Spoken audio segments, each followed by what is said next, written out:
Hi, I'm Andrew, and I'm pleased to be able to welcome you to Oxford Vineyard and our Sunday gathering. This morning we have an interview with Anja that she and I did a few weeks ago, which I'm sure you'll enjoy. And then after that we'll switch over onto Zoom. This will give us an opportunity to worship Jesus together, to give some space to invite the Holy Spirit to come and minister to us. And then for those who'd like to, we'll go into breakout rooms so that we can chat to each other, pray for each other, and that kind of thing. You'll find the link for Zoom in the chat box, and it's also on the website too. So please do come and join us. But first of all, let's hear the interview. So Anja, thank you so much for joining me, and I would love to know a little bit more about how you come to be doing what you're doing now here in Oxford. I find it really exciting. So let's go back a bit. Okay. We don't have to go through all the details, but where were you born? Where did you grow up?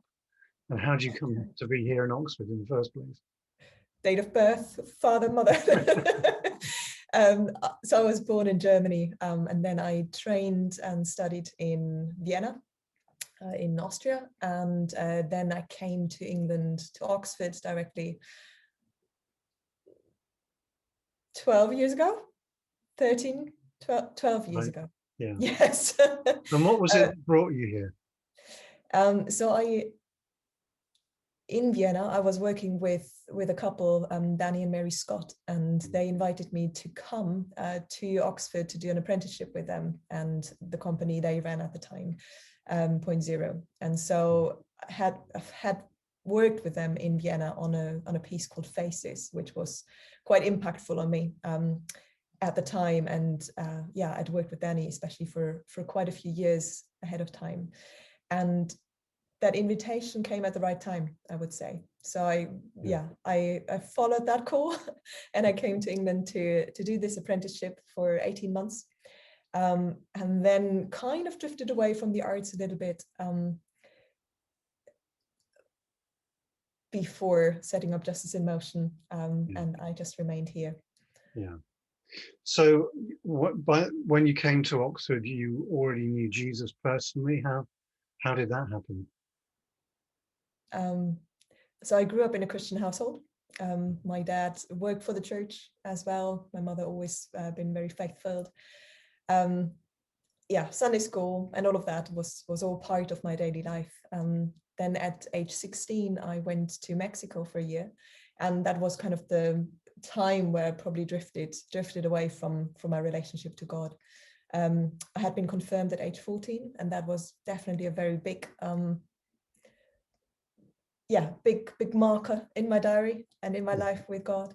But I say it drifted slightly before coming back to him age 22, 3, 5, even so, only about 14, 15 years ago. Quite interestingly, so he was never out of my life. So I was always believing and always following God in that sense, but I wasn't really a follower of Jesus, so I didn't really have that relationship. And I trained in a musical theatre school in Vienna, and it was quite fascinating. During one year, there was all of a sudden I met lots of people that were artists and also Christians, and it was just like whomever I met, I had a conversation, and then at some point the question would come up: so, do you believe as well? do you follow Jesus as well? Like, okay. And just that combination of the arts and the relationship with the creator just really struck a chord with me. And it was almost like God going, tapping me on my shoulder and going, I think it's time you turn around and come back to me now. Yeah. And so I was invited to go to a Christian arts festival, and it was a very interesting experience. I would say it was, on the one hand, I came in, and I remember vividly this moment of walking into the dining room with another, 200 people, and feeling like the only black sheep in the entire place. Thinking, oh, they're all, all these white sheep, and they're all really, loving God. And then throughout the week, I noticed that every single one that I've talked to was broken and had trauma and was impacted in one way or another, and still followed God and really had a thriving and beautiful relationship to Father. And so from that first instance, I then remembered every night crying my eyes out. And I was with a friend in the room at the time, and she just, bless her, she just ministered to me throughout the entire week. By the end of that, I was like, okay, something's got to change and shift again. And sure enough, shortly after, I was baptized again, and would say I've been reborn since. And it's been a beautiful roller coaster journey with Papa. Yeah. Yes, there have been plenty of ups, and we've shared some of the downs as well. Yeah. So you came to Oxford, and we've loved having you here in the Vineyard. And was it while you were here, or was it before you arrived, that you started to feel a stirring to help people who've been exploited? It probably started beforehand, but it definitely started beforehand. That idea of, or that stirring that I wanted to do something about the injustices of the world. So whenever I heard at a conference or read a book, a story about a woman, a child, a man being exploited, abused, sexually violated, there's been a stirring inside of me, like a volcano going, I want to do something about that. And never felt quite capable of doing anything, because it felt like, whatever I do, I'm just one voice and just a drop on the hot stone, and what difference can I possibly make? So that was there for a long time, but I didn't necessarily do anything about it. And then when I met Danny Scott, he and Mary, the piece I was involved with was about a prostitute who then found favor with Jesus as well, and was redeemed and rescued out of that. And playing that part of that main character of Maya had a profound impact on me. I think that ability to internalize and physicalize the struggle of someone, but also the redemption, and going through that entire process, that journey, was really eye-opening for me, and had a massive impact on people that saw the show. So I would say it started then, and that love for physical theatre and the ability to create something that's profound and that really tells a story, but still just impacts people. I've learned through that time. It started in that time. We then performed another piece about poverty or homelessness rather, which was called Recycle, and that we did here in Oxford. So that was another marker on the place, on the timeline, I would say. And then several years after, I created a short piece of dance theatre, which I called Dare to Dream, because I was so impacted by how important it is to have our dreams and to follow our calling, our vision, our aspirations, and all of that, and how easily it is to forget those and to let them drift and just get on with life and forget all about that, and how much it sucks the life out of someone. And I've interviewed several people on the topic and created a piece, and it was a short little dance piece in a way, which was great, and I really enjoyed it. And I got a grant afterwards to develop the piece further into a full-length solo piece. And it was quite interesting, because when I got back into the studio, I was like, first it took me quite a few months to get back into the studio, but then when I finally was, I was like, actually, I don't need to continue this piece as it is right now, but it still needs to be something about dreams and hopes and aspirations. But that in that moment, really, God just dropped in my spirit that passion for people again, and that desire to help people and to give people a voice that are so often overheard and overlooked.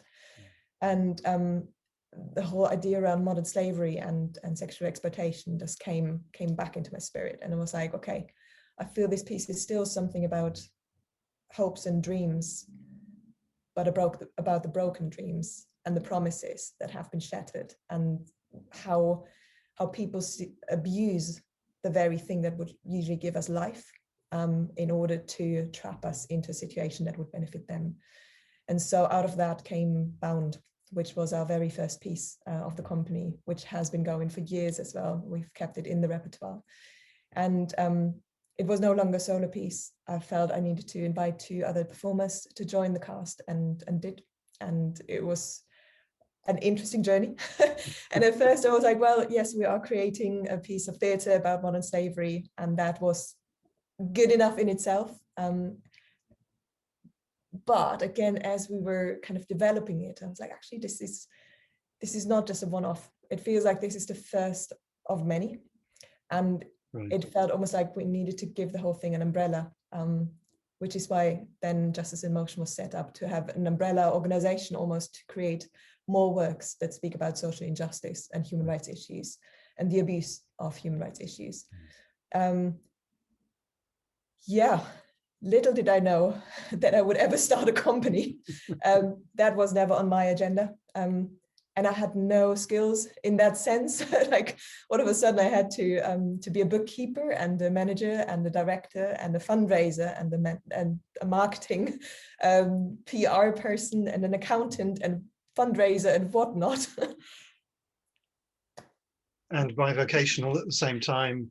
And still be a performer, exactly, the performer, be a creator in that sense. That aside, of course, that was my main calling, has always been. But we've been growing, we've been thriving throughout the 8 years now that Justice in Motion exists, which just shows me that God's been on it and in it throughout the entire time. And I kind of made a pact with him very early on that I'm in it as long as he is. The moment he's out, I'm out as well. Yeah. Yeah. Great. And so for somebody who had never heard of Justice in Motion before, just in a nutshell, how would you describe it? And give you the elevator pitch. Talk your business, right? So Justice in Motion is a physical theatre company, and we speak about social justice issues, or social injustice issues rather, human rights abuses, through the performing arts. So we combine dance, theatre, multimedia, generally music, aerial acrobatics, parkour, all sorts of different genres, to speak about issues in our society. And we do a lot of research. Every project we pick up, or every idea, every theme that I feel we need to talk about, we do a lot of research alongside partner organizations that work in the field, such as Hope for Justice or Unseen or the Salvation Army, and understand a subject matter right from the beginning, from the heartbeat. What's the issues? How does it come about? What can be done about it as well? And then we create pieces that speak about that, and allow people to come on a journey with us. And a bit like what I had experienced in the performance with Faces, how going on a journey with a person, with an individual, can really transform your own perception, understanding of something.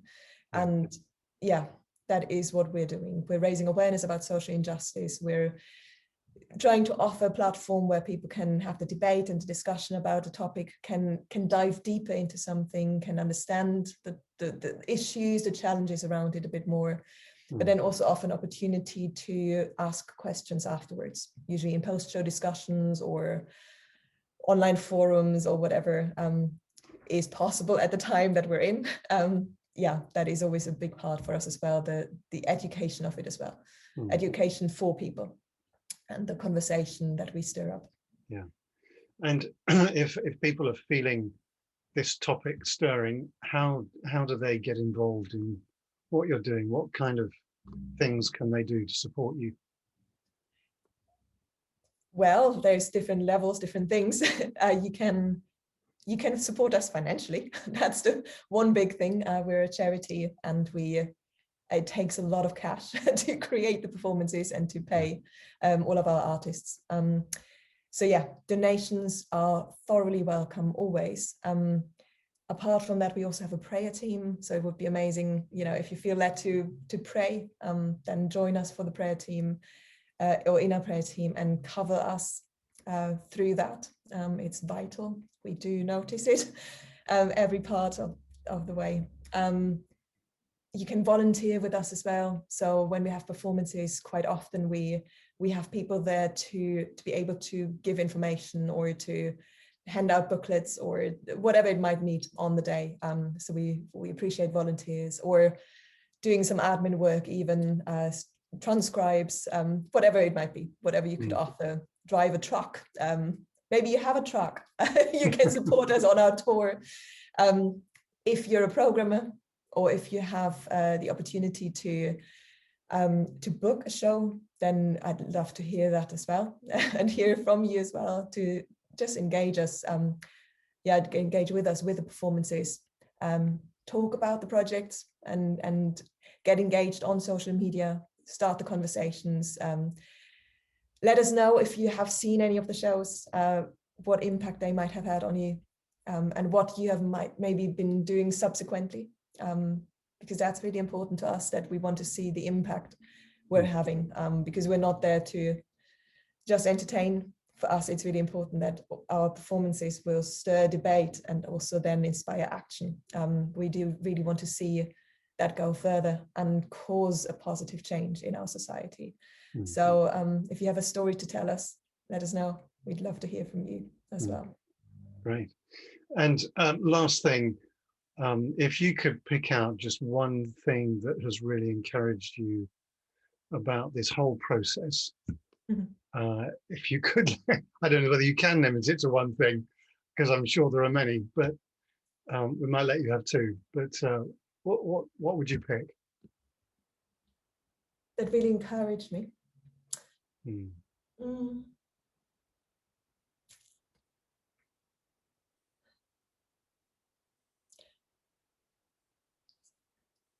Seeing the transformation in people. Yeah. There were so many people who've come to see the shows, or people who've been exploited. We don't often get to engage with people that have been exploited directly. I mean, sometimes yes, or people that are affected by, say, loneliness, we do get to talk to as well. But more people that see our shows and how they are affected, and how it affects them, and what then happens after. That is what I find really encouraging. This, I mentioned earlier that I always felt like a drop on hot stone without any impact. But because of Justice in Motion, I feel I'm still just a little droplet. But I feel like now I'm a drop in the water, which is causing ripples. And that is the encouraging part around it, I would say. The seeing the impact what our work has, really, and the vastness of it.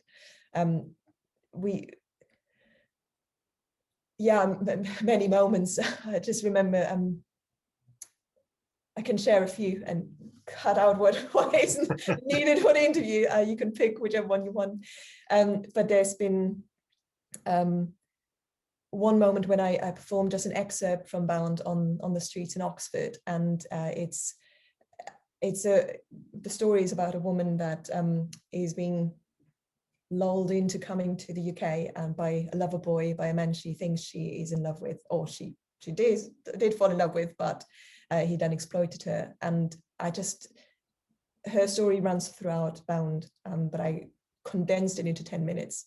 So there is a moment where she reads a letter to her daughter that she left back in Moldova, and then there is a moment where she dances in a club, and then afterwards there is a moment with a bucket where she's trying to just wash herself clean from the abuse that she suffered, and that kind of in a nutshell. And there is this moment in the story where she dances and takes off a pair of knickers, and then another one, and then another one. And of course, the idea is it's one man after another, another rape, another rape, another rape. Yeah. And I remember being on the streets on Corn Market right early on 2013, and I did this little piece, and there was a whole group of young boys from from a school that came to watch teenage boys. They were around 14, a whole school class, and I felt so vulnerable. And it was this moment of taking off my first knicker. I always had one on, so I was never without, but you couldn't see that because of the dress. And the first one comes off, and you just hear all of the boys going, "Ah, woo, woo, woo," chirping. And I was like, oh my goodness, this is horrible. And then the second one comes off, and there's still a few people that go, "Hey, woo, woo." And then the third one comes off, and there is just silence. And then it hits home. And then the solo with the bucket comes and trying to wash myself clean and all of that. And the 10 minutes finish, and I just sit down, let it sink in for a moment, and then say thank you to the people. And literally all of those boys, about 20 boys, were just stunned to silence. They did not talk at all. And then their teacher came to me and said, it was anti-trafficking day, anti-slavery day. And she said, we just had a conversation about modern slavery in school. And, you learn about it, you understand it in a way up here. But seeing your little piece just now just dropped it from head to heart. And you can see the impact it had on those 20 boys just now. They will never think about it the same way. And so it was super vulnerable. Yeah. It was super vulnerable for me. And I just felt so exposed. Yeah. But it needed to happen because it needed to speak to them. Yeah. And I think that's the impact. And hopefully they'll go off and maybe it's changed their life somehow for the better. Who knows for what reason? Yeah. But yeah. Well, thank you for taking the risk and, not just with that one piece, but with the whole thing that you're doing. And I hope that folk will get involved and support you. And we love what you're doing. And thank you for coming and chatting. Pleasure. Thank you for inviting me to come and chat to you, Andrew. It's good. And thank you for being there with the Vineyard and supporting me with it. Because the first few years were tough without the real backing of the church, I must say. And the last few years where I really felt the backing of the Vineyard Church and the people in it, it made all the difference. It has been making all the difference. So thank you. Pleasure. Yeah.